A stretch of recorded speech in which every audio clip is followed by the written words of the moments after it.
Buenas tardes, hermanos, y bienvenidos a este pequeñito canal llamado César para Jesucristo Rey. Bendito sea Dios siempre y en todo lugar.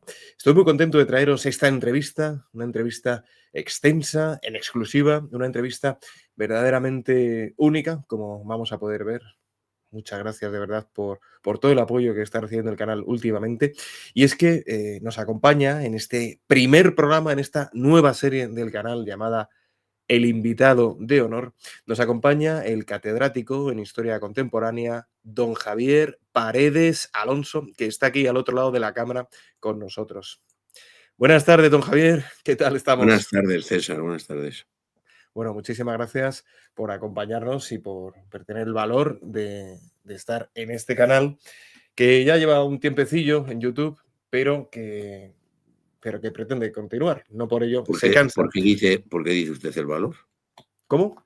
¿Que por qué dice usted el valor? El honor de que me escuche gente, sí. Bueno, el valor porque en este canal pues hablamos sobre la masonería, sus planes, sus infiltraciones, especialmente en nuestra amada Iglesia Católica. Y bueno, pues no deja de ser algo valeroso, creo yo, el comentar lo que hace pues esta secta destructiva del hombre y de la humanidad. Y bueno, pues Bueno, usted es uno de los hombres que lleva más tiempo hablando en las redes acerca de la masonería y lo ha hecho además con Alberto Bárcena, muy querido por muchos de los suscriptores en muchas ocasiones, ¿no? Entonces, bueno, pues sí, continúa dando esa batalla por el bien de las almas, porque al final son los masones también dignos de conocer la verdad de las cosas, ¿no? Hace poco entrevistaba en el canal a un sacerdote experto en masonería, don Javier, que nos contaba que los masones tienen una sed de sabiduría, como todos los seres humanos, como diría Aristóteles en la metafísica, de la verdad, ¿no? Pero una sed que nunca se sacia. La secta les promete y les promete, pero nunca sacian esa sed, ¿no? Entonces también es un servicio para ellos, pues este vídeo de la mano de Sor Patrocinio que vamos a hacer.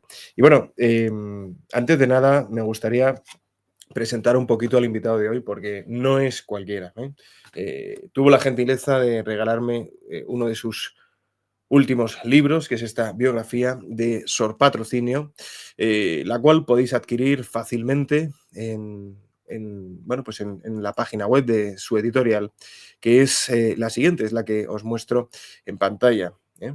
Que es esta de aquí. La editorial de Javier Paredes, que se llama disculpad, aquí está. Se llama San Román. Aquí podéis ver un montón de títulos muy importantes en este momento crítico de la historia, entre los cuales, como digo, destaca la biografía de Sor Patrocinio, nacida en 1811 y fallecida en 1891, pero no solo, también otros dos títulos que ha publicado Javier Paredes, que son la recopilación, la inventarización de las reliquias que él tiene en su poder, como ahora nos contará durante el vídeo, y también este otro que, bueno, pues destaca todas las injusticias del juicio pertrechado por la masonería contra ella, ¿no? Pero bueno, como digo, quiero presentar un poquito al invitado porque Javier Paredes es uno de esos hombres que verdaderamente se ha preocupado por estudiar la historia y estudiarla a fondo, estudiarla desde el año 69, ¿no es así, don Javier? sí, sí, Mm. sí. Bueno, tengo que darle las gracias por esta presentación tan buena que ha hecho usted. Me ha puesto todos los perejiles en la presentación, pero le ha faltado a usted uno. Un título que, claro, yo tengo que ese título no lo puedo dejar en el olvido. Mire usted, a mí lo que de verdad me ha quitado el sueño en esta vida no han sido ni escribir libros, ni sacar oposiciones, ni dar clases. Lo que de verdad me han quitado el sueño han sido mis 7 hijos, ¿sabe? Eso.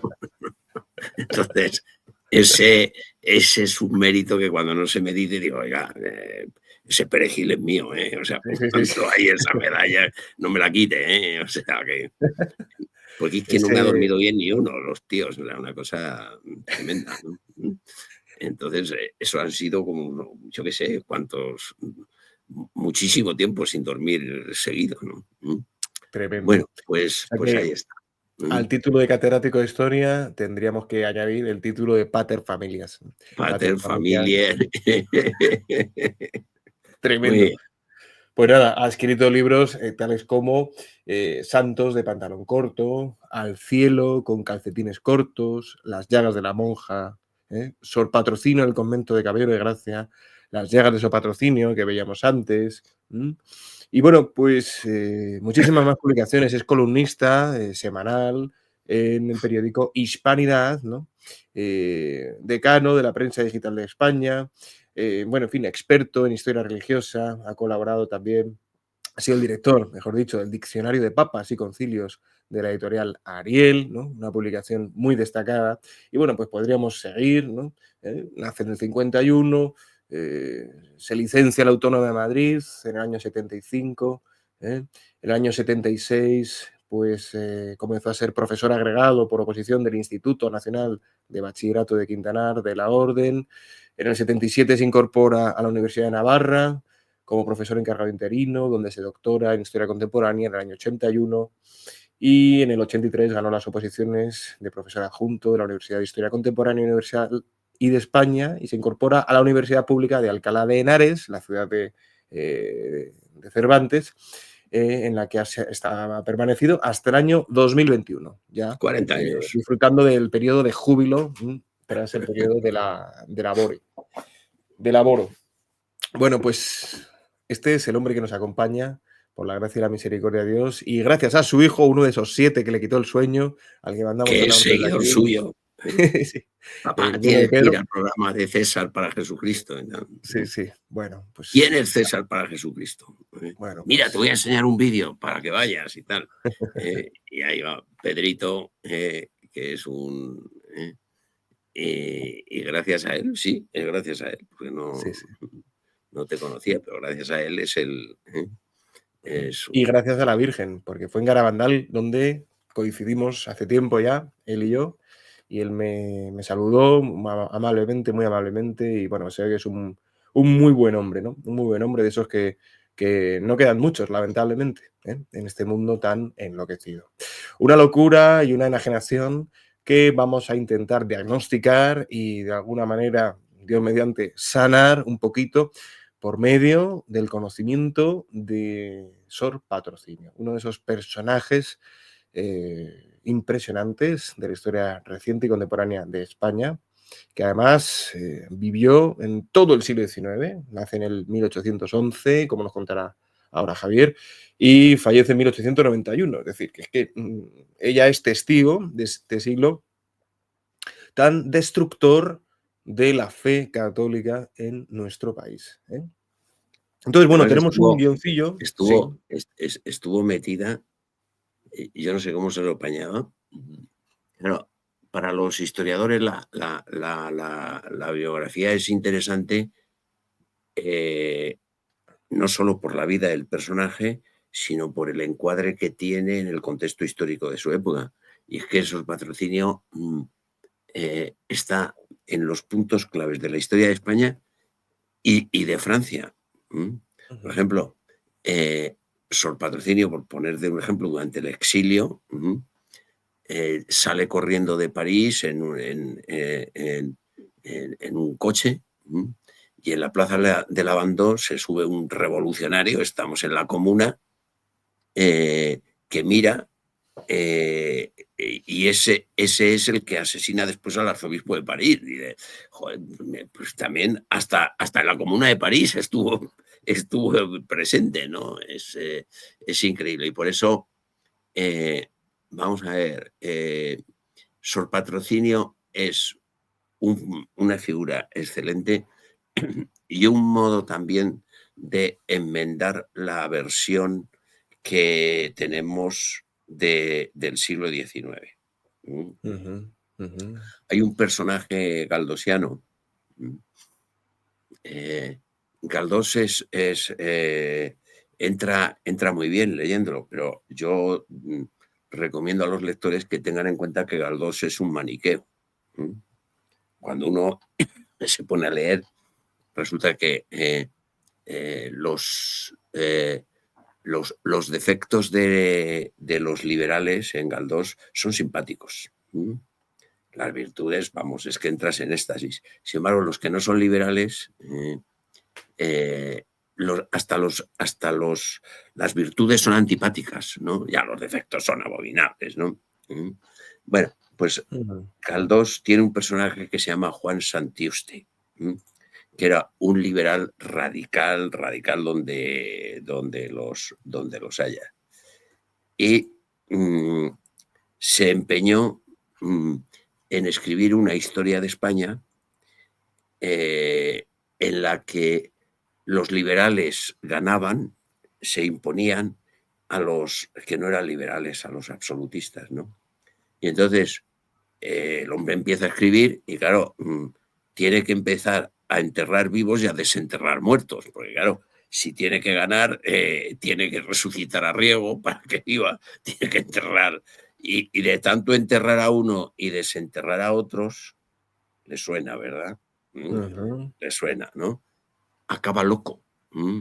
Y entonces cambió su nombre de Juan Santiuste por el de Confusio, por la enorme confusión, decía, que tenían en su cabeza, ¿no? Entonces, esto ha pasado con la historia del siglo XIX.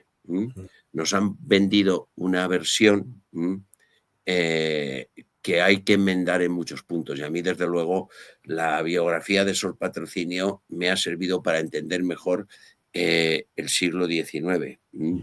Porque sin entender el siglo, sin saber el siglo XIX, no se entiende lo que va a pasar después en el XX. Es decir, Sor Patrocinio va a estar sometida a una persecución tremenda.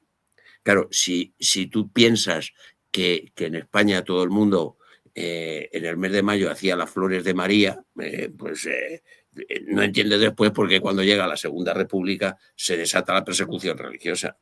No. En España la persecución a la Iglesia, en la que tiene una parte importante la masonería, que no se cita en los libros de historia, es decisiva. Mire, yo he contado el número de sacerdotes, de monjas y de religiosos que hay en España a principio del XIX. Después viene todo el tumulto, los asesinatos, las expropiaciones. Bueno, es que aquí hay un día que a 29.000 religiosos los ponen en la calle con lo opuesto. Eso es la exclaustración. No. Y se les prohíbe llevar el hábito. Claro, eso va a tener un efecto en el número de vocaciones. Porque yo he contado después a esos mismos religiosos, religiosas y sacerdotes que hay después, cuando ya se pacifican las cosas, que es en torno al año 60, en 1860, porque hemos firmado el concordato en el año 51, y resulta que se han perdido 82.000 vocaciones. Tremendo. Que es tremendo.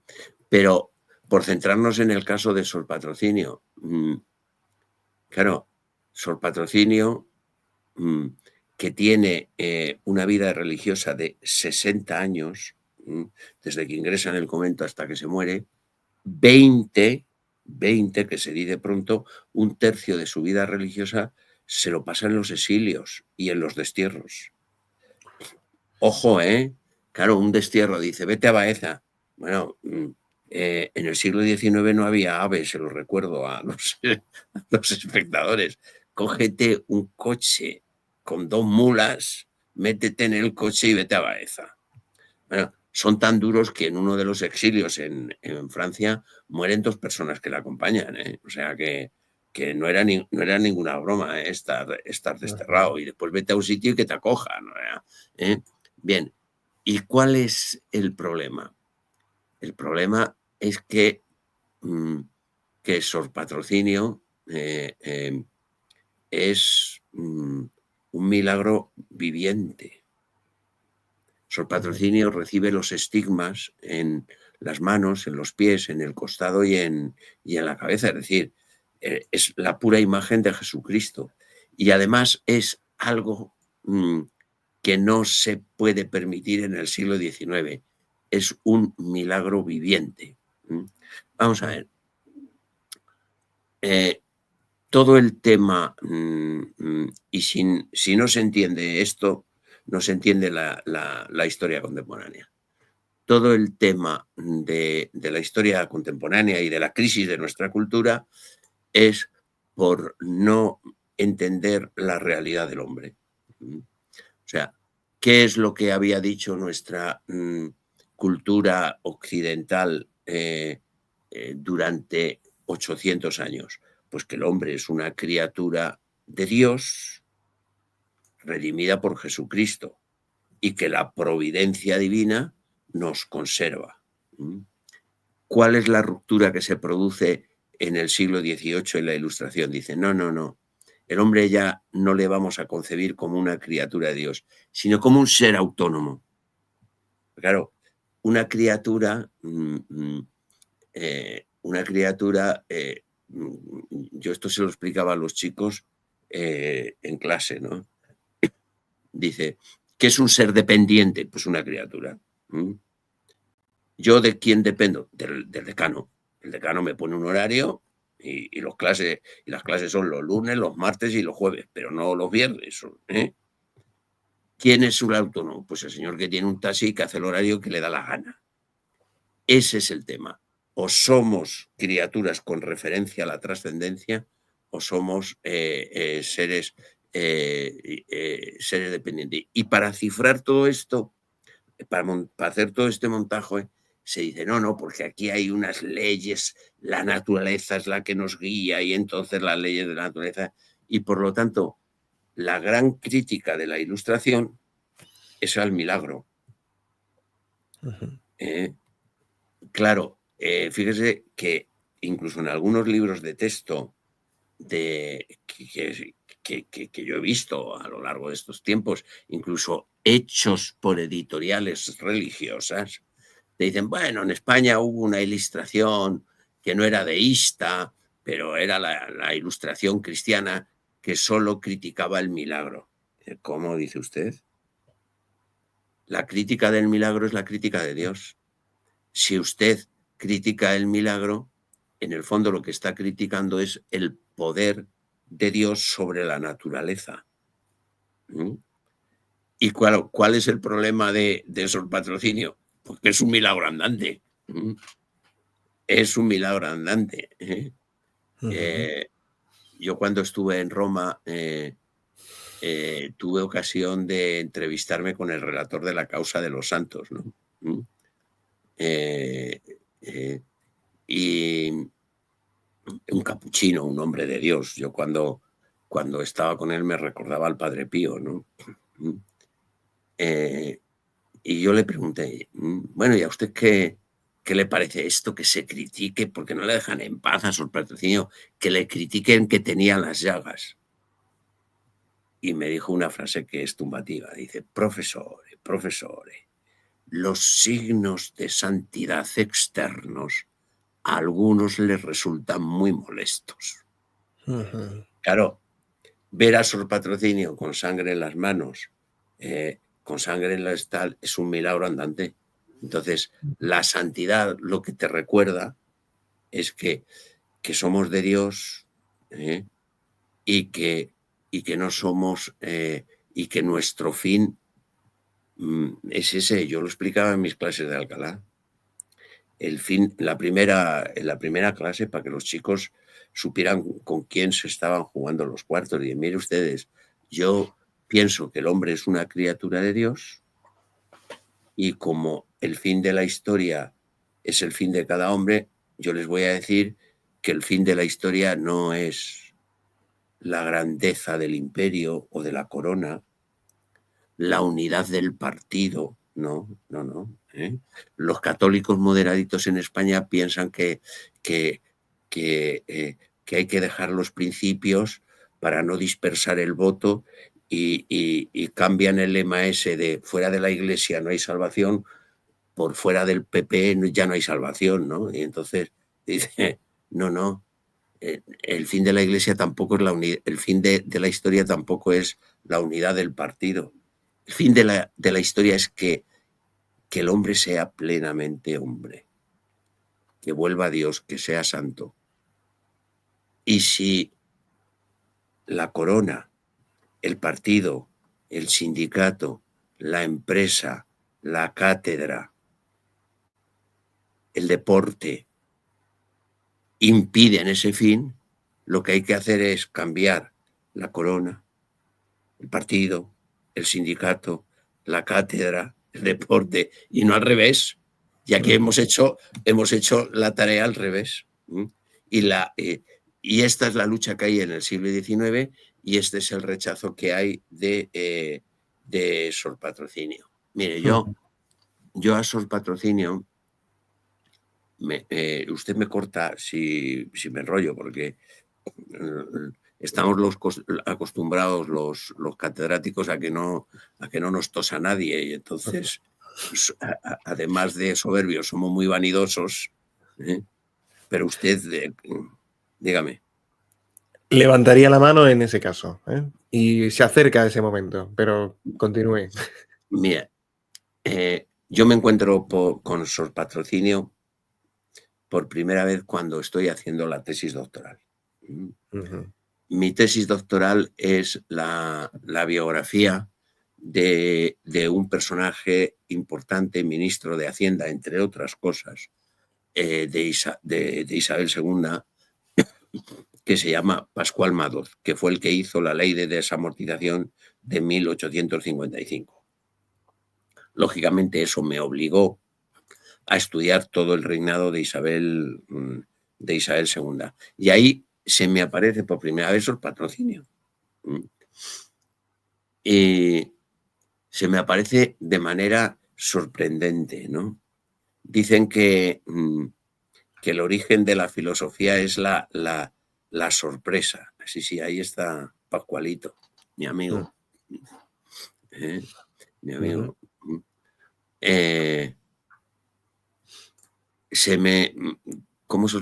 Vamos a ver, es como si usted me dijera ahora lo de sorprendente, ¿no? Porque además la sorpresa, el zaumason, ¿no? que era el griego, es lo que despierta el despegue de la filosofía, cuando uno se queda sorprendido, ¿no? Pues es como si usted me dijera, Javier, esta mañana, saliendo de mi casa, he visto una vaca volando. Pero bueno, ¿qué me dices, César? ¿Cómo vas a ver una vaca volando? Sí, Javier, una vaca volando, he visto una vaca volando. Blanca y negra, como esas que pastan en los pastos, esas vacas lecheras. Blanca y negra. Entonces te digo yo, César, ¿no habrás visto una cigüeña en lugar de una vaca? Bueno, y entonces me llama la atención que pueda una vaca volando, me llaman la atención las mentiras que se están diciendo de ella porque no encajan en la historia. No encajan. Mire, una de las cosas que se le culpa a Sor Patrocinio para ver esa falta de encaje es que ella fue la culpable o la protagonista, como quieran ustedes decirlo, del famoso ministerio relámpago. Es un ministerio que dura 24 horas. De ahí el nombre, famoso ministerio del conde Cleonard. Y eso le vale un destierro. Y una vez, hablando de eso, yo le decía, esa era una cosa que no me encajaba. Pues yo le decía a uno de estos que son partidarios, un colega, de seguir con los tópicos de Sor Patrocinio. Perdón, es que tengo medio trancazo, que me disculpen sus espectadores. Yo le preguntaba, vamos a ver. Oye, le he preguntado una vez, para nombrar a alguien ministro, un amigo tuyo, para que hacerle ministro, hay que tener poder. Dice, hombre, claro, Javier, esto, si no tienes poder no lo consigues. Muy bien. Y para nombrar no a un amigo, sino a todo el Consejo de Ministros, hacerlo tú, hay que tener poder. Joder, muchísimo poder. Vale. Y para hacer eso sin moverte de tu casa, me dijo, la leche de poder. Digo, pues ahora explícame, porque se puede tener la lechera llena y después la lechera la tienes vacía a las 24 horas. O sea, ¿por qué tanto poder que tienes para hacer eso no tienes después para mantenerlos en el gabinete? Claro, yo en la biografía, entre otras cosas, lo que descubro es que Sor Patrocinio no tuvo nada que ver con ese nombramiento y con ese gabinete. Y los tópicos en los libros pues siguen diciendo que Sor Patrocinio fue la que provocó la crisis del Ministerio Relámpago, ¿no? Bueno, Ujú, es decir, el interés inicial que yo tengo sobre inicial sobre Patrocinio es un interés histórico por descubrir la verdad, por descubrir la verdad. Después, eh, yo voy descubriendo un personaje histórico de primera magnitud y a continuación yo lo que descubro es una santaza, ¿m? ujú, Eh, muy grande, pero muy grande. ujú, Eh, Mire, la Sor Patrocinio fue perseguida por el demonio de manera extraordinaria, pues como el Padre Pío, en muchos aspectos de su vida, la vida de Sor Patrocinio es paralela al Padre Pío. Como al Padre Pío, el demonio la persiguió de niña. De novicia también la persiguió.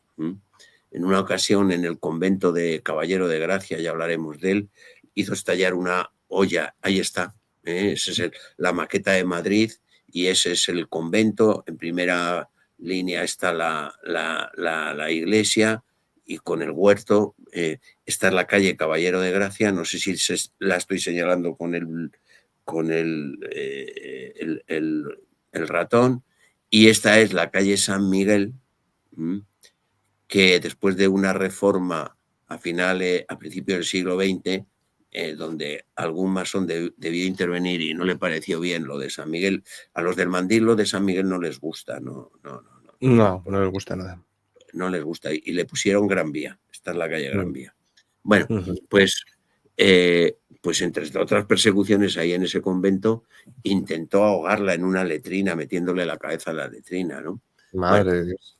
y cuando se le aparece la Virgen en 1831, le dice, ya no te va a perseguir el demonio más en vida, pero te perseguirá en muerte, te perseguirá después de muerta a través de los hombres.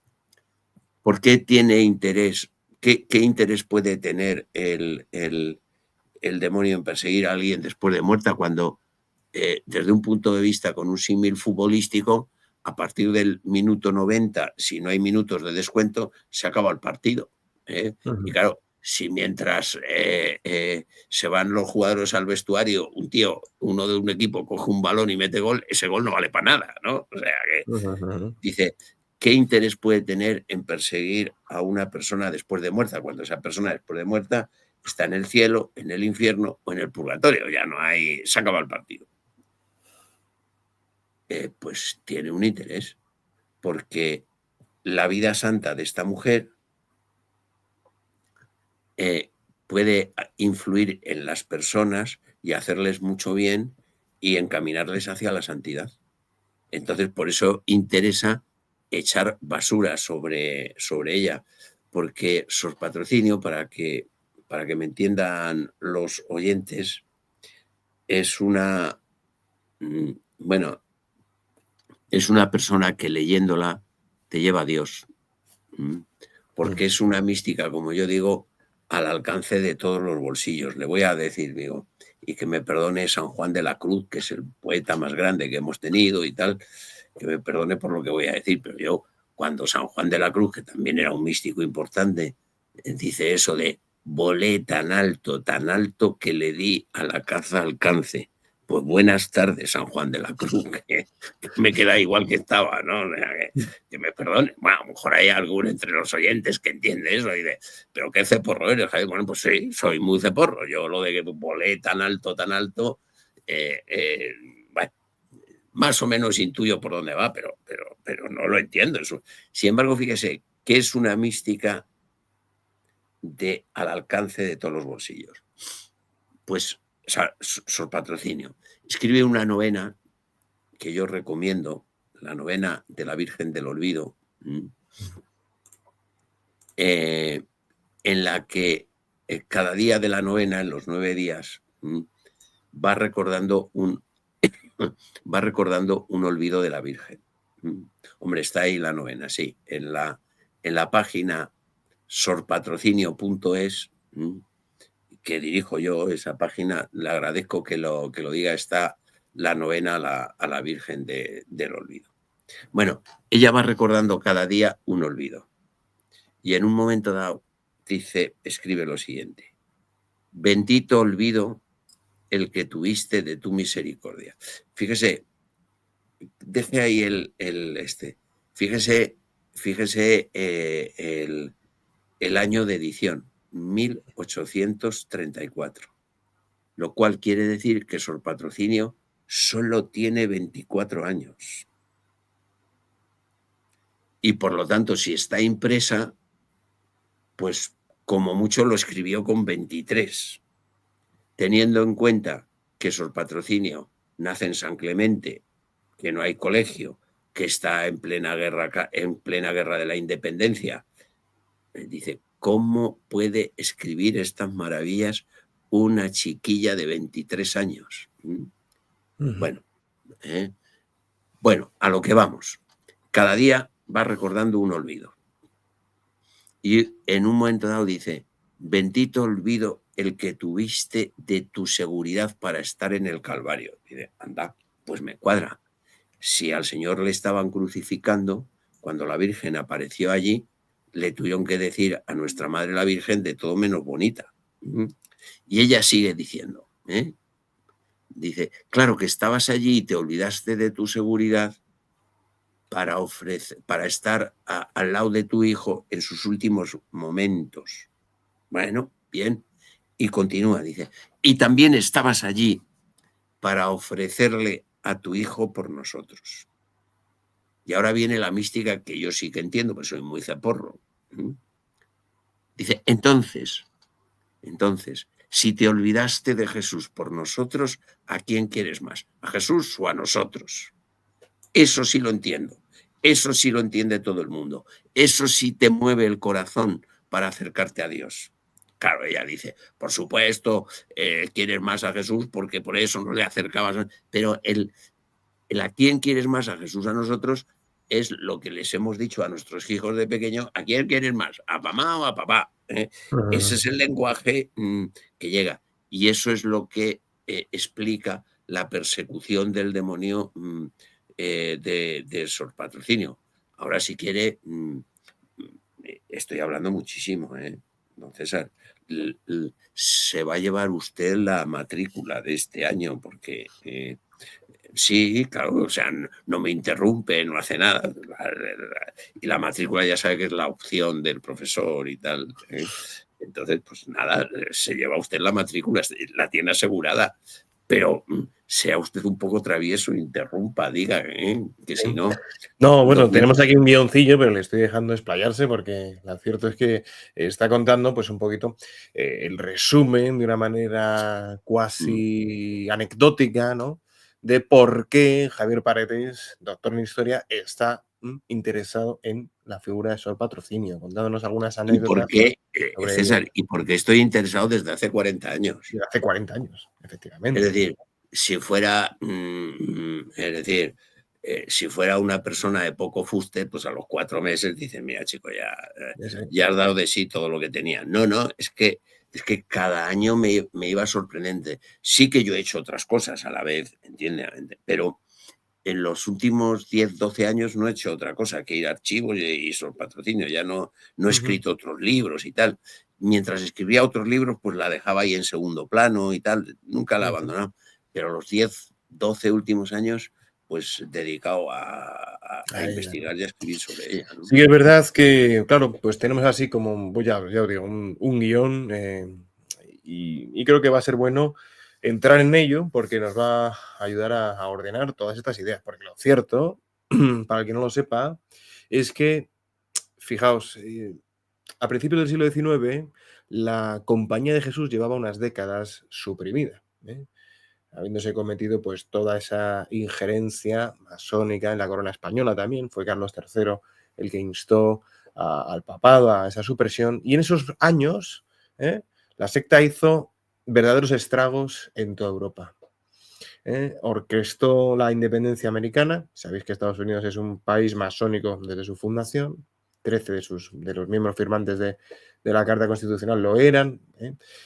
Tenemos también la Revolución Francesa, que como bien sabéis, pues no solo fue orquestada por ellos, sino que significó también como el paradigma del viraje de la historia, hasta el punto de que en el 1789 se cambia de edad moderna a edad contemporánea, ¿no? Para los historiadores, la edad que estudia Javier Paredes. Y asistimos a un siglo XIX que se caracteriza por la esquilmación, por el atropello, por el robo, saqueo de las propiedades de la Iglesia en todos los reinos cristianos. Ya no solo en el Reino de España, con la famosa desamortización de Mendizábal, sino de los propios estados pontificios, que fueron, como digo, robados al papado por medio de esa llamada reunificación italiana, orquestada por Garibaldi, Giuseppe Mazzini y otros tantos, muchos de ellos pertenecientes a las llamadas ventas o logias carbonarias, de las cuales hemos hablado en el canal, ¿no? Una unificación que culmina en el 1870, reduciendo los estados pontificios a prácticamente unas pocas hectáreas que son las que conforman el actual Estado Vaticano. Es decir, el siglo XIX está caracterizado por ser especialmente virulento y beligerante contra la fe católica, por ese falso auge de la razón, ¿no? Lo importante no es que seamos racionales o no, lo importante es que conozcamos la verdad o no, para lo cual hay que ser racional. Pero la Revolución Francesa elevó a la diosa razón, entre comillas, la falsa diosa razón, para, en una palabra, no sé qué le parece a usted, Javier, ensoberbecer al hombre hasta el extremo, ¿no? Miren, Y desvincularse de esa realidad creatural para empezar a considerarse a sí mismo autónomo, instado por el falso portador de la luz, que es Lucifer y al cual ellos adoran, ¿no? Como sabemos por los expertos en la masonería. Y entonces, en este contexto, aparece, entre otras personas, Sor Patrocinio. También podíamos encontrar en Francia a San Juan María Vianney, al cual le dijo el demonio: si hubiese 2 sacerdotes más como tú en el mundo, no tendría ningún poder, ¿no?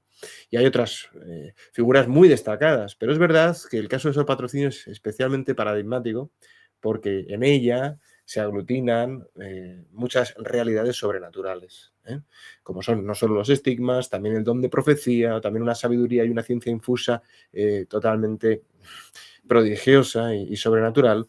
Y por eso la primera pregunta del guión que habíamos preparado Javier y servidor, pues venían pues sobre todo a hablarnos de historia, las primeras 4 preguntas, un poquito que el profesor nos, digamos, nos mostrase en qué han consistido los 2 últimos siglos de la historia en el mundo y en España y en la hispanidad. Por eso la primera, me pareció oportuno preguntarle cómo resumiría los 2 últimos siglos de la historia de España desde la perspectiva de la guerra espiritual en que nos encontramos inmersos, ¿no? Pudiéndolo enlazar con la segunda, quiénes fueron los personajes más destacados en cada uno de los bandos de dicha guerra. Porque, claro, aquí hay muchas personas, don Javier, que nos escuchan y no sabrán demasiado de historia, ¿no? Entonces viene bien, yo creo que les hagamos así un breve resumen de estos 2 últimos siglos, a nivel de personajes y desde esa perspectiva espiritual de la guerra espiritual en la que estamos inmersos, ¿no? ¿Qué le parece? sí, miren, como, como no hay mejor teoría que mostrar un hecho concreto, Mm, eh, de esta tomadura de pelo, esta versión del siglo XIX que nos hemos ofrecido o que tenemos, le voy a contar lo que pasa con el convento de Caballero de Gracia. Yo pertenezco a una generación, yo entré a estudiar en la Universidad Autónoma en el año 69 y esa generación nuestra era la generación que empieza todos los estudios sobre desamortización. De manera que tú, si no hacías un trabajo de investigación de desamortización, tú no eras ¿de nadie, verdad? ¿no? ¿De verdad? Era. Sí, bueno, de la moda de la desamortización era esa. Y entonces, yo le he dicho al principio que mi tesis doctoral fue el ministro Madoc, que hizo la ley de desamortización de 1855, porque yo de entrada ya me di cuenta de, a mí me aburría mucho eso de contar fanegas de tierra y tal, porque todos los que hacían la desamortización se pegaban la vida contando fanegas de tierra. Y bueno, yo no estoy para estas bromas, ¿no? Yo prefiero hacer una biografía, porque entre otras cosas, lo que yo descubro, pero esto nos llevaría muy lejos, es que el sujeto de la historia no es un colectivo, como decía la historiografía marxista de entonces, que era la que estaba de moda, sino la persona. Pero bueno, como don Marcelino Menéndez y Pelayo, que como todos sabemos era muy de derechas, había dicho que la desamortización fue un inmenso latrocinio, pues todos nos reíamos mucho de don Marcelino. Pero cuando llegábamos un tiempo investigando sobre desamortización, nos mirábamos así y dice, un inmenso latrocinio, una colección de inmensos latrocinios, ¿no? Ujú. Bueno, pues mire, el convento de Caballero de Gracia se desamortiza en 1836. La versión que ha circulado es que, claro, la iglesia tenía muchos bienes improductivos y entonces no hubo más remedio que desamortizarlos para que empezaran a producir. Bueno, pues vamos a contar la verdad de cómo fue la desamortización. Cuando se desamortiza un convento con sus fincas y con sus bienes en Madrid, el tasador, viene un tasador, que es el arquitecto del ayuntamiento, que para darle un tinte participativo y democrático, elige a 4 o 6 académicos de la Academia de San Fernando para disimular que han dicho que el precio del convento es ese. Porque ese convento, una vez tasado, va a salir a pública subasta. ¿Va? Y con lo que gane, ese dinero va al Estado. Claro, las monjas se van a la calle, ustedes apáñense, yo me quedo con el convento. Bueno, yo para estudiar lo de esos patrocinios he visto toda la documentación de la desamortización de Madrid. Ni un que es donde es más importante, porque los conventos más importantes pues están en Madrid. Es más importante que en un pueblo donde hay un convento, claro. Ni un solo convento de Madrid, ni uno solo, ni uno solo. En la puja que hay, de la subasta, porque se permite, una vez tasado, se permite empezar la subasta 2/3 menos de lo que se ha tasado. Dice, oiga, entonces, ¿para qué lo tasa? Si usted lo tasa en 9, ¿por qué me permite empezar la subasta en 6? Que es una cosa absurda. Bueno, ni un solo convento de Madrid se adquiere al final por encima del precio de tasación. ¿Qué Madre le mía. parece? Pues eso, Segundo, un segundo, robo, un robo.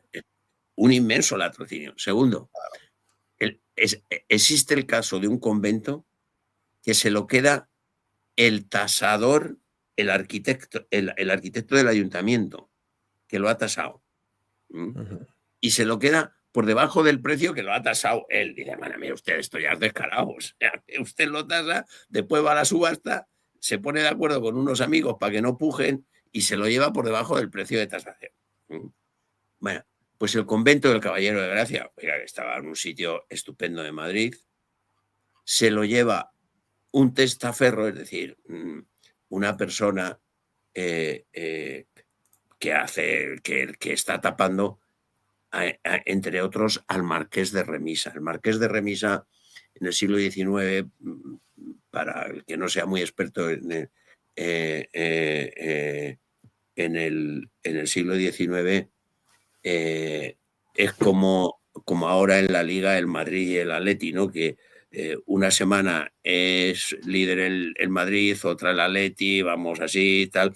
Bueno, pues el Marqués de Remisa unas semanas era el más rico de España, otras, otras bajaba al segundo puesto. Pues este es el que se lo lleva. Y el que lo compra por 160 reales, porque el resto lo paga con un papelito que dice que es lo que le debe estamos en plena guerra carlista, que le debe un coronel 100.000 reales o no sé cuánto, una cantidad, por haberle suministrado botas al ejército. Y entonces va con el papelito, ese papelito vale como, mire usted, los ricos se forraron, o sea, se montaron, bueno, este es el tema, ¿no? Y eso era en nombre de la racionalidad, porque en nombre de la productividad, estas son las razones que se escriben todavía en los libros para... y el hecho es que la comunidad de las monjas concepcionistas franciscanas de Caballero de Gracia se van fuera y tienen que ir dando tumbos por las calles para... Y todo eso se lo quedan 4 ricachones. Bueno, este es otro de los tópicos que está aquí demostrado. Oiga, mire usted, la desamortización, no me cuente usted en milongas, la desamortización fue eso. Y eso es lo que se hizo en toda España. Hablaba usted de este tema. Y además todo esto en nombre, por ponerle el ejemplo, ya que estamos hablando de historia de un desamortizador, en nombre de gente como Madoz, que era uno de los impulsores, que decía que es que las luces no consienten ya la permanencia de los frailes y las monjas en los conventos. Todo en nombre de la racionalidad. ¿Y sabe lo que le pasó a Pascual Madoz? Pascual Madoz se murió en 1870 cuando fue a traer a Amadeo I él era diputado y fue nombrado en la comisión del Congreso para traerla a España. Y se muere en Génova, en esa misión. ¿Y sabe lo que le pasa al pobre Madoz? Que no solo eso, sino que fue autor de la matanza de frailes en Barcelona en 1835, que decía que las luces y la razón no permiten la permanencia de las monjas y los frailes en los conventos, pues que una hija suya, cuando se murió y se quedó libre, se metió monja. Toma ya. Pero no en cualquier convento, se metió monja de Carmelita descalza, pero no en cualquier convento, en uno de los fundados por Santa Teresa, en Beas del Segura. Y además llegó a ser priora, es decir, oiga, lo de Juan Santiuste, la historia de verdad, o como yo digo, he dicho a mis alumnos, la historia que cuenta las cosas y que respeta, porque las cosas son como son. Cuente usted lo que ha pasado, no lo que a usted le gusta que hubiera pasado. Claro. Entonces, y desde luego ya asesinar y robar, claro, porque usted piensa que es incompatible que estén en los conventos, eso le permite a usted quedarse con sus propiedades y matarlos en el caso. Bueno, esto es lo que esta biografía de Sor Patrocinio también pone patas arriba. Pero en fin, vamos a centrarnos si quiere en la figura de Sor Patrocinio. Sí. Veo ahí que sale la Virgen del Olvido, yo creo que podíamos hablar de eso, si le parece, ¿no? Sí, estoy deseando. Pero bueno, preguntarle si este es Gaspar de Remisa y Mirons Bereseguerol, el marqués que comentaba. Sí. Por ¿No? cierto, una hija suya, que es la que va a heredar el Congreso, estaba casada con un Muñoz. Un Muñoz, entonces, tenga en cuenta que María Cristina, la reina María Cristina, la viuda de Fernando VII, se casa con Fernando Muñoz. Pues una hija de Remisa estaba casado con un hermano de Fernando Muñoz, que fue el que se benefició. Si es que estaban todos en el cogollo de los negocios. Fue la mafia, la historia del siglo XIX y la historia de la mafia, la historia Sí. del sectarismo. Pues no, la versión oficial es la razón. Claro, Y claro. claro, ¿qué es la antirrazón? Los católicos somos la antirrazón, ¿no? Entonces, con lo que decía al principio, si 82.000 religiosos se perdieron a lo largo del siglo XIX, ¿no? En números en Hombre, España. Pues... les quitas las propiedades, les dejas en la calle, les matas, porque la persecución, todo el mundo se acuerda de las matanzas de frailes de Madrid del 17 de julio de 1834, con el rollo ese de que habían, la calumnia de que habían envenenado las aguas. cuando la gente por lo que se estaba muriendo en Madrid era por la epidemia de cólera. Pero es que, además de Madrid, hay matanzas de frailes en Zaragoza, en Reus, en Barcelona. Claro, dice, te matan, te quitan las propiedades, no te dejan nombrar novicios. Pues lógicamente la gente se pierde en vocaciones, claro. El otro día me contaba don Javier, ¿no? Que le parece injusto que se hable de esta festividad, de esta fiesta de 6 de noviembre como la fiesta de los mártires españoles del siglo XX, ¿eh? Como si el siglo XX fuese un agente martirial de la cristiandad, ¿no? Nah, Habría que bueno, ese hablar es más otro bien tema. de... Sí, El siglo XX no mató a nadie, ni claro. las décadas de los 30. Los que mataron y martirizaron a nuestros católicos en la mayor persecución de toda la historia de la Iglesia fueron los socialistas, los anarquistas y los comunistas alentados por los masones. Pero claro, pronunciar estas palabras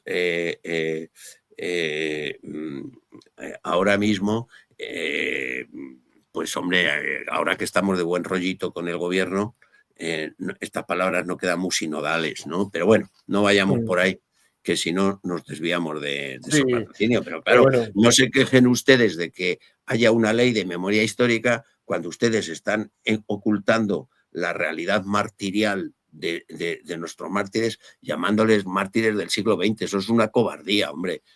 No, el siglo XX no los mató. Fueron los antecedentes de los que están gobernando ahora. Pero bueno, eso es otra. Esa es la sí, verdad. Esa es la verdad. Y aquí no estamos para contar milongas. ¿Qué lo quiere usted saber comentaba de eso? porque, claro, tampoco se puede hablar de mártires del siglo XIX. Se debe hablar de mártires de las desamortizaciones masónicas, Bueno, de los liberales, de los cuidado, progresistas, de cuidado. los ¿Qué es lo que exaltados. dice, qué es lo que dice Martínez de la Rosa, que es el jefe de gobierno, entonces, cuando se han producido la matanza de frailes en Madrid en 1834? Por cierto, uno de los franciscanos que mueren en esta matanza de frailes es el padre Carrera, perdón, que es el confesor de Sor Patrocinio en ese momento. Le asesinan en el convento de San Francisco el Grande. ¿Y qué es lo que dice Martínez de la Rosa? Que era el jefe de gobierno y por lo tanto algo sabía de lo que allí había ocurrido, porque mataron. Las matanzas empezaron en el Colegio Imperial de los Jesuitas y acabaron en San Francisco el Grande, ¿no? Mm. Pues dice que todo eso lo habían preparado las sectas masónicas.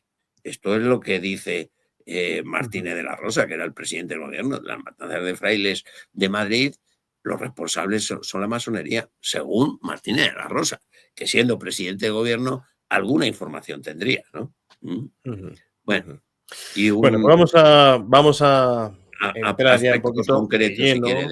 de Sol Patrocinio. Sí, sí, porque lo Yo cierto es estoy, que aquí... yo estoy encantado con usted, Ujú. el tiempo que haga falta, pero si nos sobrepasamos, yo estoy dispuesto a ir otro día y como Fray Luis de León decimos aquello de como decíamos ayer y continuamos. Ujú. Yo no quiero romperle a usted el plan de su programa. Usted es el que manda, aunque parece que el que manda soy yo, pero usted es el que No, manda. no. Bueno, esperemos que a los dos nos mande nuestro Señor Jesucristo cada día, ¿no? Y bueno, pues en esta entrevista es verdad que son un montón de temas y son un montón de realidades las que nos gustaría exponer, tanto a don Javier, que por cierto, hoy es el primer programa, ¿eh? Hoy es el primer programa de esta serie nueva, El Invitado de Honor, que Dios mediante iremos haciendo cada semana, ¿eh? Así que demos gracias a Dios. Bueno, pero es verdad que, claro, estamos con alguien que ha estudiado durante 40 años, desde su perspectiva de historiador, pues a la figura de Sor Patrocinio. Y hace poco resulta que don Javier visitaba un convento en San Sebastián, cerca del mar Cantábrico, al norte de España, en el cual se encontró, sin comerlo ni beberlo, como decimos por aquí, por estos lares, con una caja en cuyo interior se hallaban no una, ni dos, ni tres, sino por lo menos, no sé, no sé cuántas son, don Javier, 25, Más. 30 reliquias de Sor Patrocinio, ¿no? Porque ella, como ahora nos explicará un poquito don Javier, pues tenía varias llagas, signos externos de santidad, como le diría este capuchino, pues a lo largo del cuerpo, ¿no? En el cuerpo. Incluso tuvo la ocasión don Javier de llevar a analizar una de estas reliquias y bueno, pues nos gustaría que nos contase un poquito cómo fue ese hallazgo, ¿no?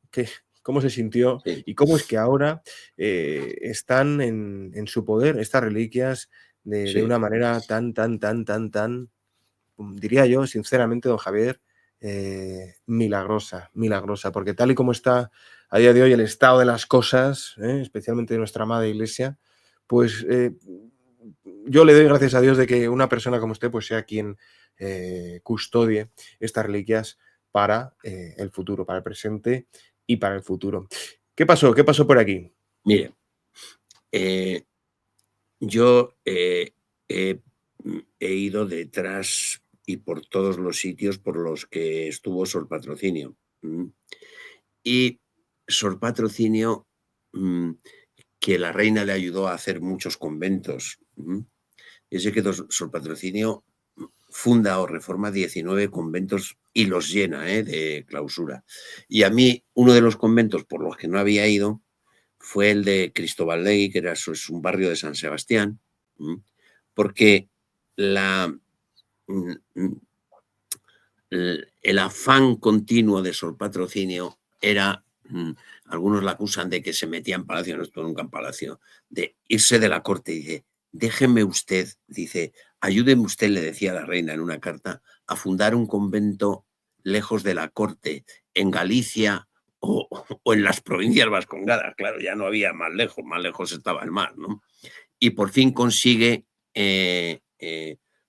fundar un convento en San Sebastián. Ella cree que se va a quedar allí, pero en cuanto llega y está unos días, le dice el arzobispo de Toledo, véngase usted para Madrid, a los conventos de Madrid, que la necesito cerca, ¿no? Bueno, yo no había ido nunca y aprovechando que tengo un hijo en San Sebastián, pues digo, bueno, veo al hijo, nos vamos los dos, vemos qué documentación hay, y él era el que me ayudó. Y en ese convento, en un armario antiguo, donde tenían papeles viejos y tal, aparece una caja llena de mitones. Los mitones son esos guantes que están cortados por los dedos, que ya se ponía para ocultar las llagas de las manos, las cintas que se ponía en la cabeza para proteger la toca, los paños del costado. Eso es lo que hay ahí. Y yo cuando estaba todo eso allí encima de la mesa, llamé a la abadesa para pedirle si me podía dar una de esas reliquias. Y me dijo, lléveselas todas, don Javier. Bueno, pues con muchísimo gusto. Y esas las custodio yo. Y el día de mañana, cuando se beatifique a Sor Patrocinio, pues mi familia las entregará para que estén sometidas, para que se expongan a la veneración de los fieles, que es la misión de las reliquias, ¿no? La verdad es que fue un premio tener todas estas cosas, estas reliquias que estuvieron cerca de la Madre de Sor Patrocinio, y todas ellas, como se ven en esas fotos, tienen, tienen manchas de sangre. Y con ese motivo yo quise hacer un libro temático solo sobre las llagas de Sor Patrocinio, que es ese que está ahora en pantalla, contando cómo se produce la estigmatización, todos los avatares, y ese libro acaba en las páginas finales con todas las fotos en color. Al final están las fotos, cada una a grande, en cada una en una página. Eso es. Donde están, no, más para atrás están la foto de las reliquias. Al final del libro, cada una de esas reliquias, exacto, va a estar ahí. O sea que todo lo que hay incluso, no solo reliquias, sino hay también parte, se ve que cuando muere le cortan trozos del pelo y ese es. Y hay todo eso, efectivamente, estaba ahí, en ese convento, y ahora está en mi poder, ¿no? O sea que, bueno, hemos hablado que las llagas en ella eran un signo de santidad. Yo le voy a dar un detalle. Ella sabía que era un don del cielo, que eso no era mérito propio. La prueba es que a sus monjas, eso es, esa foto está en todos los conventos donde ella pasó, las monjas guardaban trozos o mitones y tal, ¿no? Como reliquias. Y tan consciente ella que era de que eso era un don del cielo, que a sus monjas no se las enseñaba. Las veía, pues, al final de su vida las vio quien tenía que ayudarla a calzarse. Pero, por ejemplo, hay un detalle, la reina, en la declaración que hace para la causa de beatificación, la reina lo que dice es que a mí no solo no me enseñó nunca las llagas, sino que no me habló de ellas. Y fíjate, César, si con alguien podía presumir de las llagas, era con su amiga la reina. Ella a lo que le daba importancia era precisamente a lo que hemos dicho antes del fin de la historia. Mire,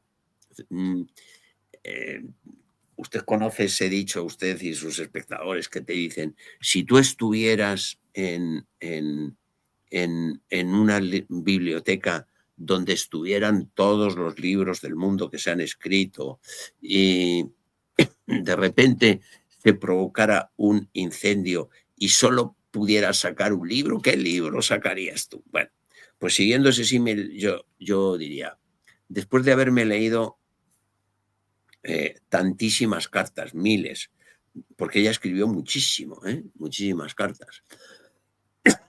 Perdón, después de leerme todas las cartas que ella escribió, las cartas que ella recibía, es decir, ¿con qué te quedarías? Pues fíjese, yo me quedaría con una frase que ella dice durante el exilio de Francia.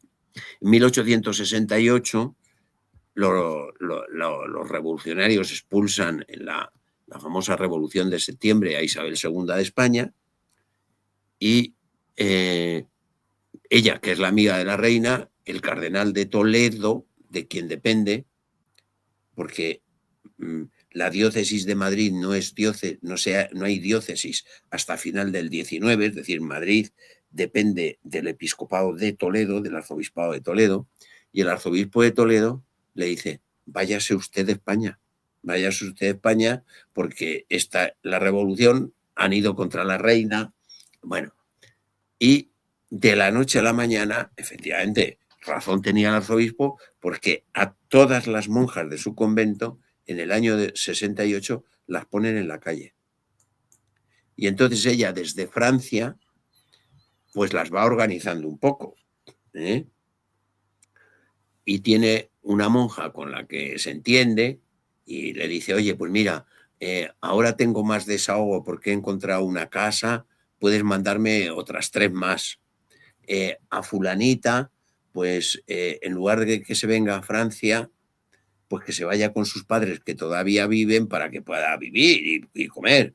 A menganita, pues mira, que se vaya con la señora no sé qué, que se quede de asistente allí, y allí las va dando instrucciones de cómo hay que organizar todo lo que se ha quedado aquí en España, ¿no? Y cuando ya ha dado todas las instrucciones, y esa es la frase con la que yo me quedo, dice, pero en definitiva, hija mía, dile esto a todas, que todo esto se pasa y la eternidad sin fin se acerca. Bueno, esta es la gran enseñanza de Sor Patrocinio, que todo esto se pasa. Bueno, ¿qué es lo que hemos dicho? Oiga, que la vida no está aquí para que su empresa en la que trabaje tenga 18 sucursales. Dice, es que hasta que no tenga 18 no vivo. Dice, no, que usted está aquí para irse al cielo. Ujú, Que usted no está aquí para ser ministro ni para ser diputado. ujú. Que usted está aquí para irse al cielo. Que usted no está aquí para tener una cuenta corriente saneada. Qué tontería. Eso es un medio para irse al cielo. Que todo esto se pasa y la eternidad sin fin se acerca. Bueno, esta es la gran enseñanza de Sor Patrocinio. ¿Y esto qué significa? ¿Que, que, que se olvidaba de las cosas? No, porque le he dicho que funda 19 conventos de clausura. Pero en cada uno de estos conventos ella pone un colegio para niñas pobres, cuando la enseñanza en el siglo XIX y la enseñanza de las niñas, mire, yo tengo datos de las niñas que había en el convento de Aranjuez y Guadalajara, me he ido después a los censos de población y resulta que el número de niñas que tenía en el colegio es el mismo de las niñas en edad escolar que hay en los censos. Es decir, todas las niñas de Aranjuez y de Guadalajara fueron al colegio de Sor Patrocinio. Ujú. Es decir, que esto de que ella se... No, no, no. Ella es una persona enamorada de Jesucristo, ella es una hija fiel de la Virgen. Tendríamos que hablar, que no se nos escape el tiempo para hablar de la aparición de la Virgen del Olvido, porque es importantísimo. Por supuesto, Porque eso.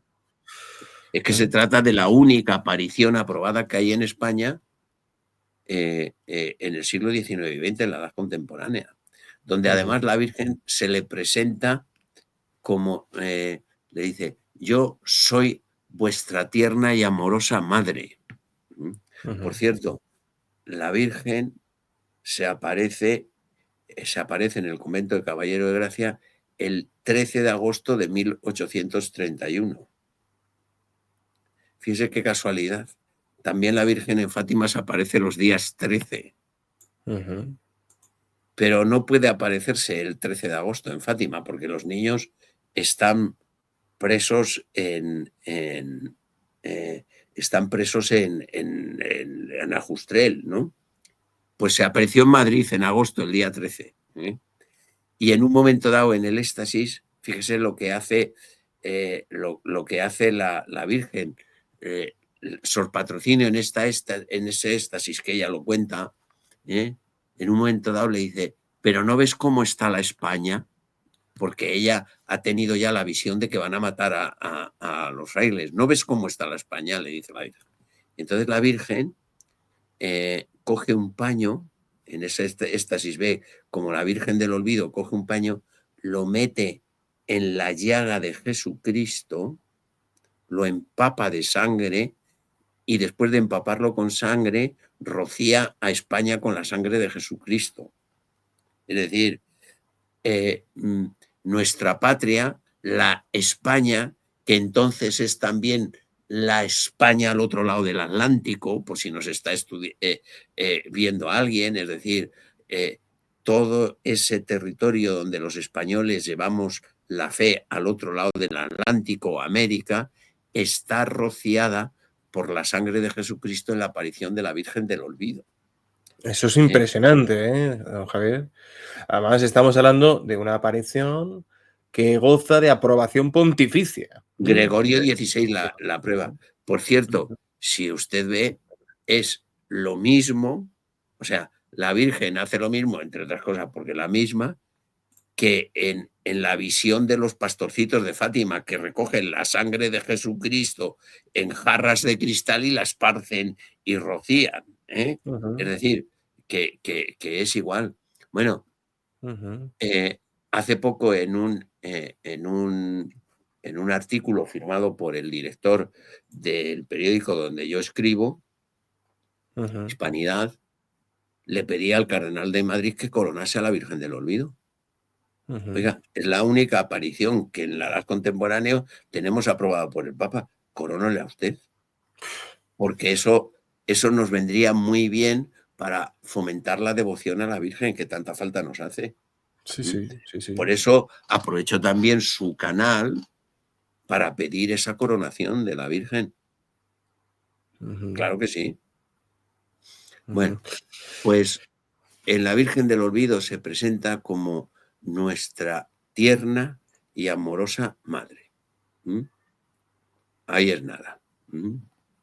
Una imagen además, don Javier, que según, bueno, pues se cuenta en la naturaleza de la aparición, una imagen que vemos en pantalla ahora, que es preciosa, delicadísima, finísima y que procede del cielo, que la Sí, trajeron unos ángeles, ¿no? ¿Cómo fue? sí, la trae San Miguel. ¿M? La trae San Eh, Miguel. algunos me han preguntado, ¿entonces la hicieron en el cielo? Digo, pues yo creo que no. O sea, seguro que estaba en alguna ermita perdida. Lo mismo que cuando el ángel le da la comunión a los pastorcitos, los ángeles no pueden consagrar. Claro. Entonces, la forma que le da, pues la cogería de algún sagrario. Ujú. Entonces me decían, ¿de qué está hecha? Pues no sé, yo no la he visto, la imagen. Ahora hablamos de la imagen. Pero esa imagen es la que le da. Venga del cielo, venga de una ermita, venga de no sé dónde. Esa imagen está en la actualidad en el convento de las Concepcionistas de Guadalajara. Ujú, Y en ese convento además está la tumba de la Virgen perdón, la tumba de Sor Patrocinio, ujú, en Guadalajara. Y Sor Patrocinio lo que sí que hizo, lo que sí que hacía, en cada uno de los conventos que ella fundaba, encargaba al mejor imaginero que había entonces en España, que se llamaba Belver.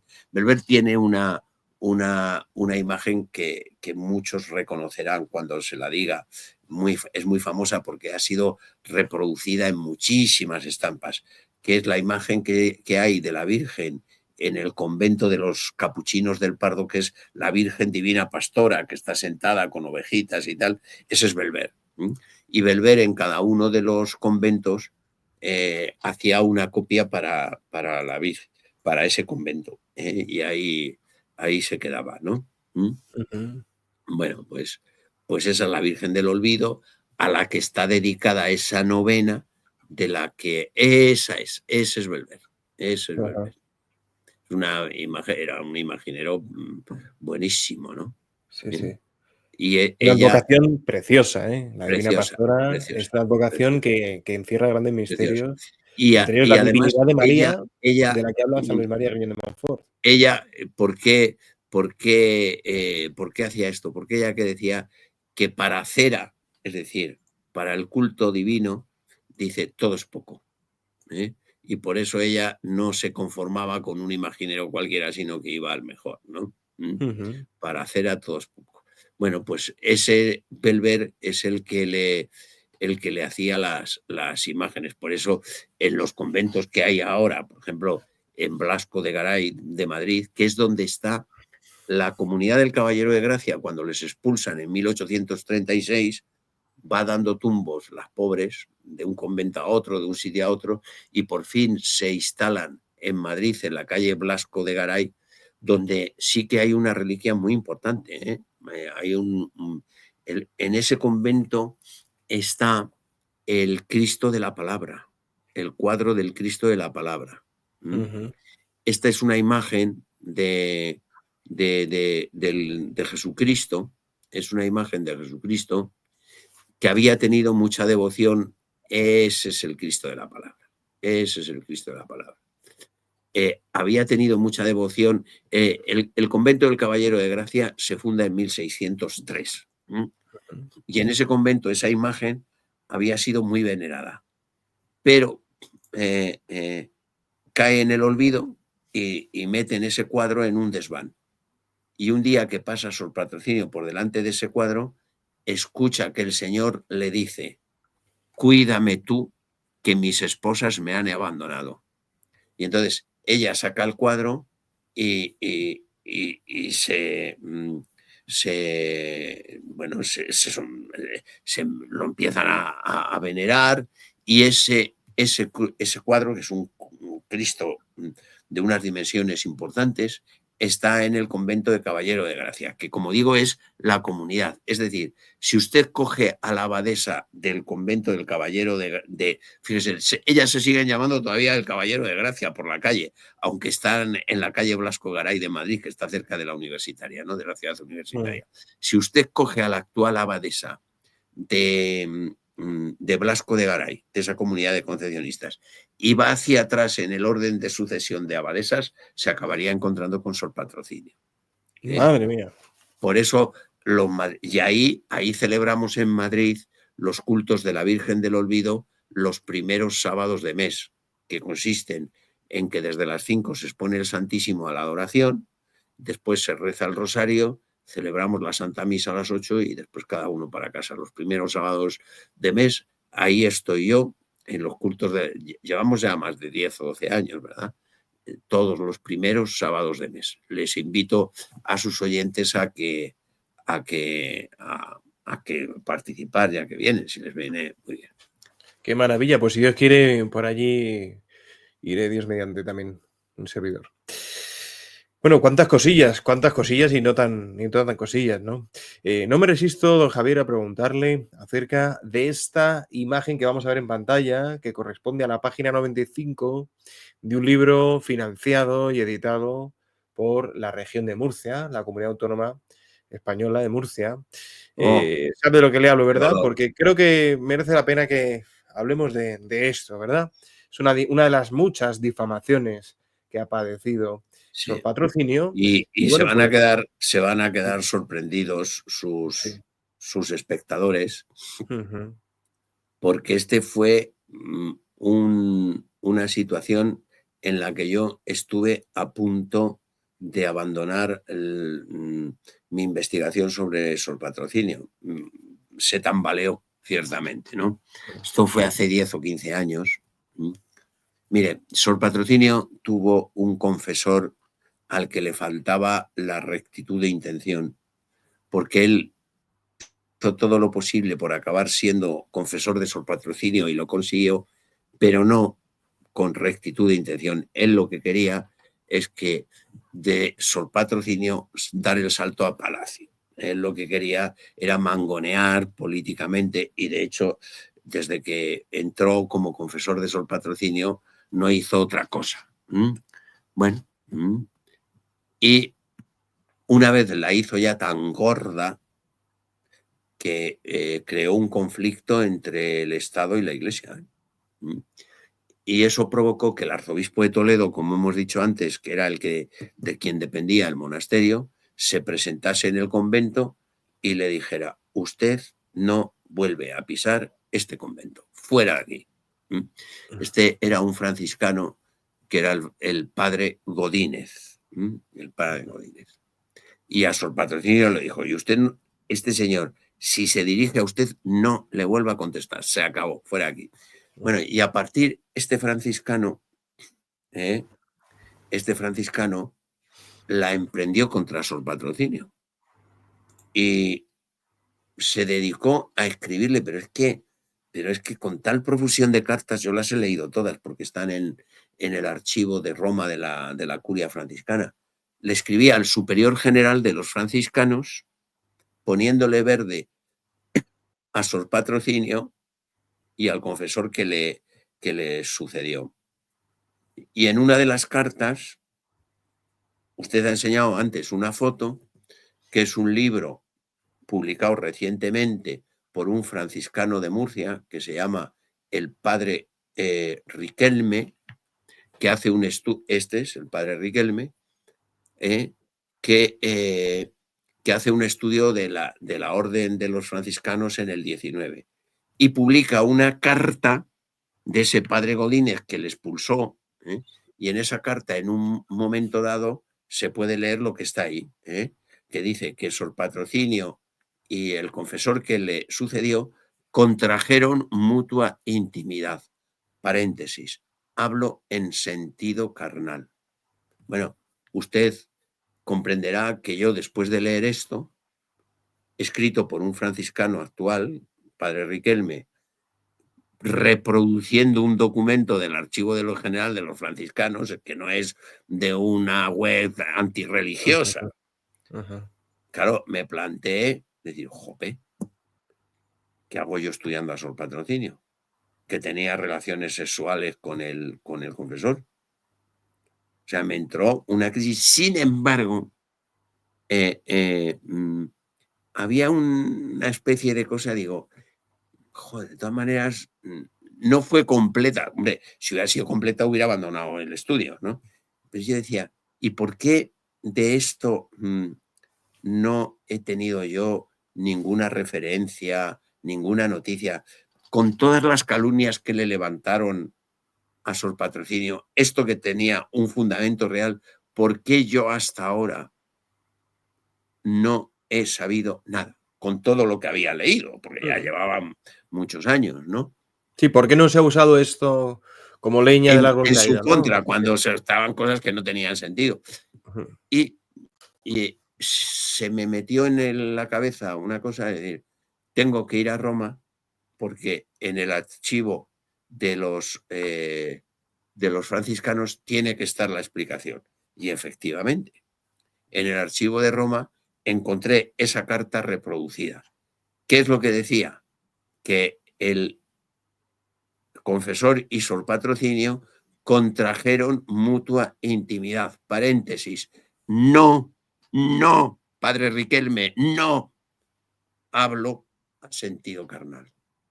Se ha tragado usted el no y eso cambia todo. Eso cambia todo. Y desde que yo he publicado esto, el padre Riquelme sigue callado está callado como una puerta. Y el padre Riquelme tiene que hablar y tiene que decir si esto lo ha hecho sin querer o manipulando. Porque si lo ha hecho sin querer, tiene que rectificar públicamente usted, padre Riquelme. O sea, este atentado contra el honor de Sor Patrocinio es imperdonable y usted no puede seguir callando. Usted tiene que decir que lo que ha escrito no es cierto, porque atenta gravísimamente. Usted está acusando mediante un documento nada más que nada menos que a una monja de su orden, de la orden femenina de los franciscanos, de mantener relaciones sexuales con un confesor. Y esto no se puede tolerar, no ya como historiador usted ha quedado anulado, porque un señor que he pillado en este renuncio, una de dos, o lo ha hecho usted aposta porque es malo, o no ha transcrito el documento porque es mal historiador. En cualquier caso, lo tiene usted complicado, pero hay una obligación moral. Usted tiene, padre Riquelme, y desde aquí me dirijo a usted tiene una obligación moral de rectificar. Y si usted sigue callado, los superiores de su orden tienen una obligación moral de hacerle que rectifique. Más claro, Lo cierto es que César. sí. Lo único que se me ocurre, don Hablo Javier. en sentido carnal. No hablo en sentido carnal, padre Riquelme. No, Claro. no y no. Lo No único que se se me puede ocurre, don hacer esto Javier. contra una persona santa, una santaza como Sor Patrocinio. Bueno, Digo que lo único que se me ocurre, que a lo mejor le ha podido pasar, aparte de la maldad o de la torpeza historiográfica, digamos, es que a lo mejor el padre Riquelme accediese a una fotocopia de este documento, y el margen derecho, que es donde está el adverbio de negación no, el margen derecho estuviese cortado. ¿Me explico? Porque usted, bueno, Javier, ha hecho un bueno, empalme de las dos líneas, ¿verdad? César, Sí, pero primero, ante una acusación tan grave, claro, el padre Riquelme, yo entiendo que también tiene un problema, y es que a partir de eso escribe de Sor Patrocinio bajo ese juicio. Es decir, el padre Riquelme, el problema que tiene no es que tiene que rectificar la página de ese libro, es que tiene que coger el libro y tirarlo a la basura. ¿Eh? Claro, este es el problema. Y sobre todo hay una cosa, dice, oiga, no me di cuenta lo hice sin querer, se me pasó. Pero bueno, una vez que se ha descubierto esto, usted dígalo. Claro. Pues el padre Claro, Riquelme se puede encontrar, por lo que veo, buscando en Google padre Riquelme franciscano, ahí se apellida Oliva, ¿verdad? Oliva. sí. Bueno, pues le mandamos un abrazo desde el canal y le animamos a rectificar y a reparar este daño que se ha hecho al honor, a la fama de alguien como Sor Patrocinio, que fue un instrumento de la divina providencia, ¿eh? en, en el siglo XIX español. Verdaderamente fue así, ¿eh? Verdaderamente fue así. Y bueno, pues para ir concluyendo un poquito la entrevista, que bueno, pues le agradezco muchísimo, don Javier. Quisiera mostrar esta fotillo que era de este señor, Mm. el Salustiano, ¿verdad? El que intentó, Salustiano Olózaga. Olózaga, el que intentó, pues incluso casarse con Sor Patrocinio cuando ella era una jovencita, porque era una jovencita muy hermosa, ¿no? Por lo que dicen Era guapísima, era muy guapa. Y unos y otros. sobre todo hay una cosa, Sor Patrocinio tenía un carácter, Mm, eh, un trato muy atractivo. Fíjese que Sor Patrocinio es una chica de pueblo, San Clemente, su padre arruinado, eh, ellos se trasladan en 1823 aquí a Madrid, su padre muere en la miseria, ella ingresa ujú. en el, en el 29, en 1829, en el Congreso de Caballero de Gracia, oiga, y su madrina de toma de hábito es la marquesa duquesa de Benavente, ¿eh? Que es que era una de las grandes de la aristocracia. El pintor de esta mujer era Goya, o sea que, y de vez en cuando le dejaba a Goya que fuera a pintarle al rey, o sea que, ¿qué tenía esta mujer para que se metiera en el bolsillo a todo Madrid? Y él se enamora de ella, ¿eh? Y su madre pacta la boda con él, claro. Su madre dice, joder, con esta boda arreglamos nuestros problemas. Ella se niega. Olózaga era un hombre influyente, era uno de los, bueno, además de masón, él era uno de los líderes del partido que entonces se llamaba Partido Exaltado. Los liberales en el trienio liberal se escinden. Cuando llegan al poder se escinden en dos ramas, dependiendo de que quieran o no quieran modificar la Constitución de Cádiz. Hay algunos que dicen que hay que mantenerla tal cual y otros que hay que introducir modificaciones. Según se quiera uno u otro, esos liberales se van a llamar partido moderado o partido exaltado en el trienio. Y Olózaga, que era listo como el hambre, porque esta es la verdad, le pega un cambio al nombre, fíjese la palabrita que se inventa. Dice, no, no, no, no nos vamos a llamar partido exaltado. A partir de ahora nos vamos a llamar partido progresista. Fíjese qué palabra Mm, acuña políticamente. Por eso digo que es listo como el hambre, pero también digo que era malo como un demonio, porque ujú. cuando él ya se mete al convento, él entonces es la mano derecha de Mendizábal, en 1835 en el gobierno. Le nombra un gobernador civil de Madrid. Y con la Milicia Nacional de Madrid, que era la Guardia Municipal de entonces, cerca el convento y la saca del convento y se la lleva a una casa particular para convencerla a que se case y que abandone el convento. Como no puede, acaba en la cárcel de mujeres y acaba en un destierro que dura 9 años. ¿eh? Y Olózaga, que estuvo enamorada de ella toda la vida, a partir de entonces se convierte en un perseguidor de ella a muerte. Ese es Salustiano Olózaga. De tal manera que hay gente que cuando lee la biografía dice, oye, Javier, me han llamado y dice, esto es un novelón, ¿eh? Hay éxtasis místicos, rapto de un convento, muerte de frailes, digo, pero no es un novelón porque yo haya escrito una novela, sino porque la vida de Sor Patrocinio es una novela. una novela sin duda, una novela divina, porque si usted con propiedad se llama o se hace llamar o se quiere llamar César para Jesucristo, Sor Patrocinio era para Jesucristo, pero vamos, tal cual. Y eso es lo que hace que su vida sea una novela divina.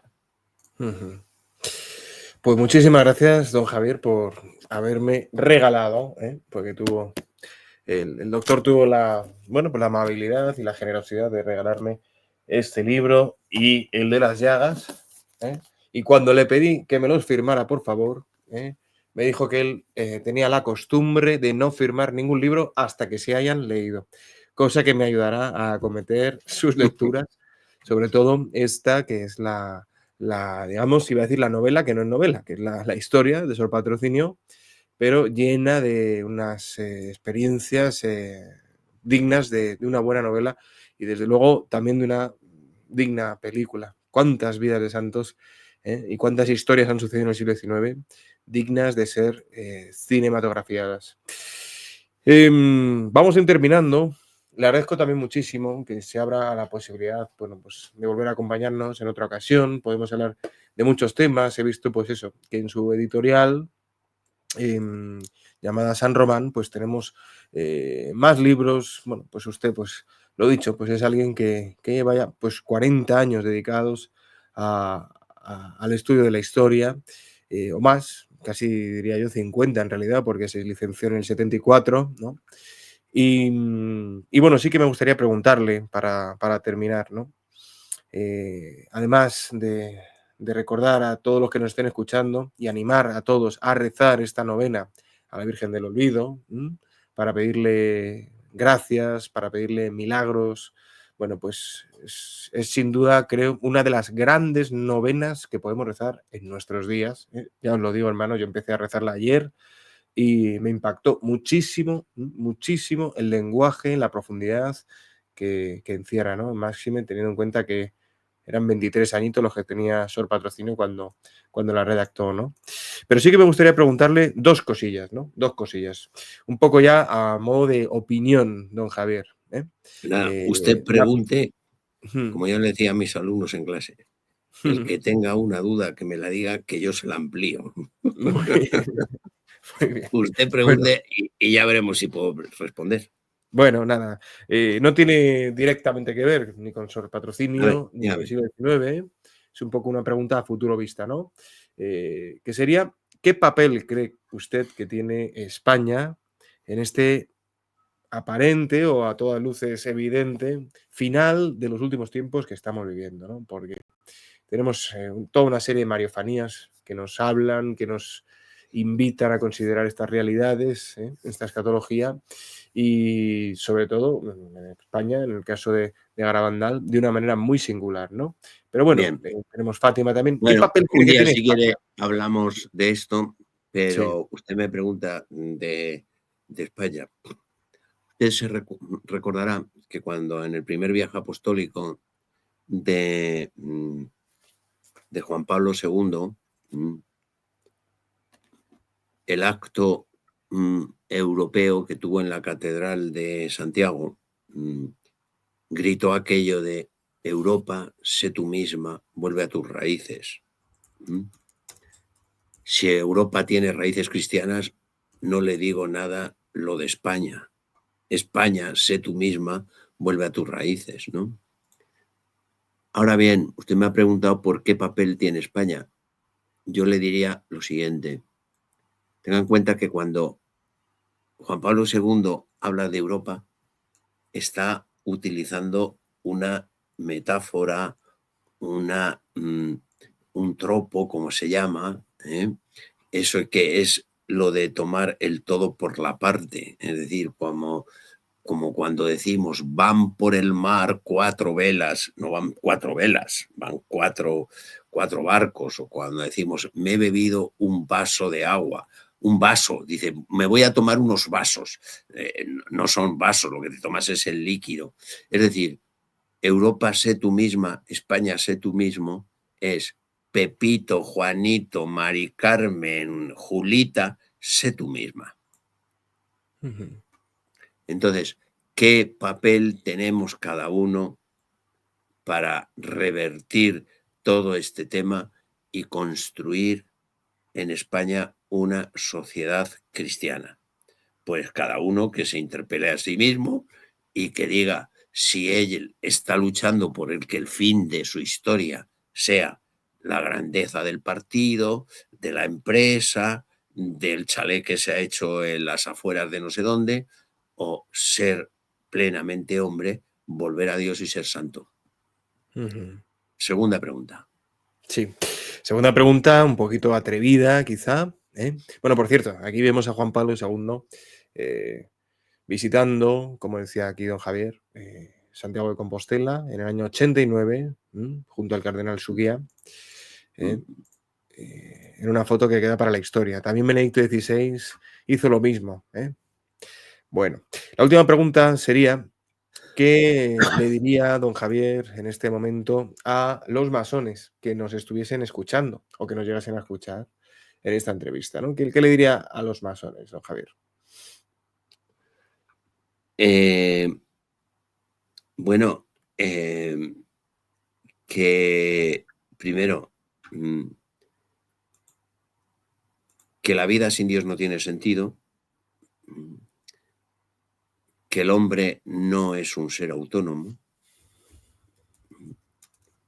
y que todo este mundo que se ha construido quitando el constitutivo cristiano, es decir, nuestro mundo occidental es Grecia, nuestra civilización occidental es Grecia, Roma y cristianismo. Ustedes quitan la pata del cristianismo por el odio que le tienen a la Iglesia y especialmente a la Iglesia católica y, y, y la mesa se cae. Se cae de manera que la vida deja de tener sentido y la vida sin sentido, es decir, a lo que ustedes están contribuyendo desde la secta masónica, es adelantar el infierno en esta tierra. Ujú, No sigan por ese camino, que lo van a pasar muy mal aquí en esta vida y peor después de la muerte. Cambien, ujú, conviértanse. sí. Están a tiempo. Mucho ánimo en esa tarea, están a tiempo, efectivamente. Son muchos los masones que se han convertido. ¿Sabían ustedes que en el año 1751 el Papa Benedicto XIV atestiguó en un texto pontificio la conversión de multitud de masones en el año anterior, que había sido año santo 1750, ¿m? Y que En gracias el a esos caso de masones... Sor, ¿m? en el caso de Sor Patrocinio, convirtió a más de uno. Ujú, Y los masones, de alguna manera, tomaron precauciones para que nadie fuera a hablar con Sor Patrocinio, ninguno de la secta, ujú. porque es que se los ganaba. Ujú. Se los ¿Y qué ganaba. tiene que hacer un masón para convertirse, don Javier? Ir a hablar con un sacerdote, confesarse, para empezar. Pues eso de entrada, ¿no? Mm, Hombre, yo, eh, mm, yo le aconsejaría, porque yo entiendo que es duro, ¿eh? Estar, el cambio de vía es duro. Pero ya que pone usted la imagen de la Virgen, eh, mm, yo le diría que antes de ponerse delante de un crucifijo y delante de un sacerdote, que se ponga delante de la Virgen, que les va a ser más fácil. mm. Le va a ser más fácil. Muy bien, don César. Qué maravilla, don Javier. Pues nada, muchísimas gracias, de verdad. Ha sido una entrevista, pues así, muy, digamos, coloquial, muy divulgativa, pero creo que se hace necesario, ¿no? En lugar de estar con grandes elucubraciones, ya para eso están los libros, que también son necesarias, las grandes elucubraciones.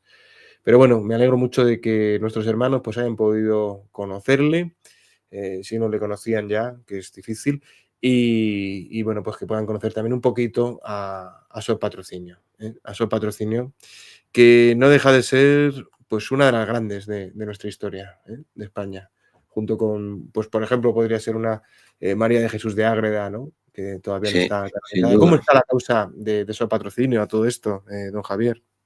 Está paradita, está paradita. Bueno, pero ese es otro tema del que si quiere hablamos, porque eso es una pregunta que nos llevaría muy lejos. Muy bien, muy De bien. momento está parada. Hombre, se ha reactivado porque hemos removido de entrada un tema muy importante que era la mala fama que tenía, porque es que esta mala Mm, fama de monja politiquera, embaucadora y tal, había llegado al Vaticano y gracias a esta biografía eso ha quedado abajo. Esto me lo dijo el padre Criscuolo, que era el relator cuando presenté la biografía, dice, bueno, usted lo que ha removido es todo esto y esto es lo que va a hacer avanzar a la causa, ¿no? O qué sea, que es que maravilla. todos estos tópicos eran mentira, ¿no? Ujú, ujú. Bueno, pues Bueno, muchísimas gracias, don Javier. Y nada, mandar a todos un abrazo fortísimo. Os leemos en comentarios. Cualquier cosita que le quieran comunicar a Javier, pues me lo podéis decir en el correo electrónico cesarparajesucristo@gmail.com, que veis en pantalla. Y también, pues para todo el que lo desee, pues adquirir materiales, sobre todo muchos libros, PDF que tenemos ya colgados en el canal de Telegram, pues ahí lo tenéis en pantalla, su nombre, César para Jesucristo Rey Oficial. Y seguimos adelante, cada día su afán, como digo siempre, y sabiendo que todo es para bien para los muy que bien, aman César. a Dios. ¿Mm? Muchas gracias. Nada, don Javier, que Dios os bendiga, la Virgen os guarde en este día, San José os abastezca de todo lo que necesitáis para agradar al Señor, Santiago Apóstol os dé su valor y el cielo entero supla en vuestras almas lo que a este vídeo le falta. Amén. Adiós, adiós.